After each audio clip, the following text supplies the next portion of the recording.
And now to an NBC News exclusive.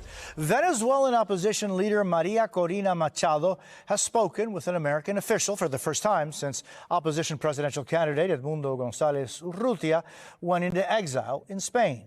Machado told Senate Foreign Relations Committee Chair Ben Cardin that the fight against Venezuelan leader Nicolás Maduro will go on. She has been in hiding since right after the presidential elections, when the opposition showed ballots proving that González Urrutia won, but the regime declared Maduro the winner anyway.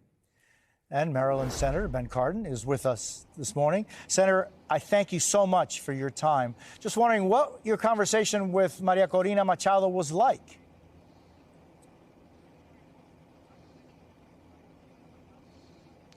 Jose, first of all, it's good to be with you. It was great to be able to talk with her, to let her know that we support the will of the Venezuelan people.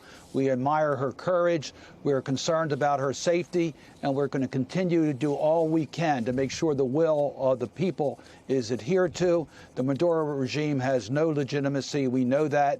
They need to release those that have been detained and stop threatening people and release the returns of the election and allow the will of the people to go forward. She told me that she will continue her fight for this, and I let her know that we in Congress strongly support what she's doing. And Senator, I apologize because there's like a 5-second delay between us today, which we're going to fix next time.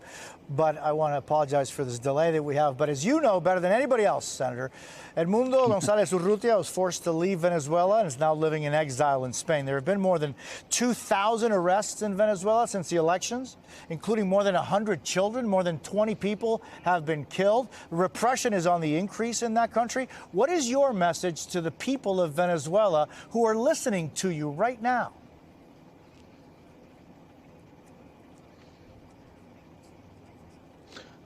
You're absolutely right. We know that there's been so many people detained, arrested, harassed. We know that we're pleased that the person who won that election is safely in Spain. We recognize he was at risk.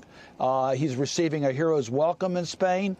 We also recognize that the United States, through action, can make it clear that we stand with the Venezuelan people. We are considering legislation. I expect we're going to see bipartisan legislation move through the United States Senate. We're going to make it clear that the Maduro regime has no legitimacy, and it must release the results of the election and adhere to the will of the Venezuelan people. Senator, yesterday the Biden administration imposed new sanctions on 16 Venezuelan officials allied with Maduro in response to this voter fraud in the July elections. There are other sanctions against the Maduro regime that have been removed by the Biden administration. Do you think they should be reinstituted?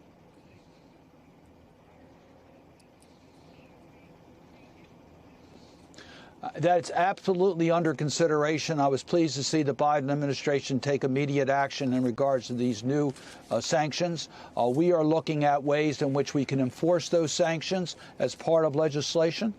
There's other areas we think we can act on to make it clear there will be a penalty to pay if the Maduro regime does not release those that have been unlawfully detained and stop their repressive practices. We also think it's absolutely essential that they release the results. The will of the people needs to be adhered to. And to date, they have refused to do that. Now, we can tell you, we know by the polling that was done and the returns that we've looked at, that the opposition clearly won the election. We know that. And it's time that Maduro acknowledge the results of those elections. And we will take action and build upon what the Biden administration has done as far as sanctions to strengthen that and to isolate the Maduro regime. Senator Ben Cardin, I thank you so very much for being with us.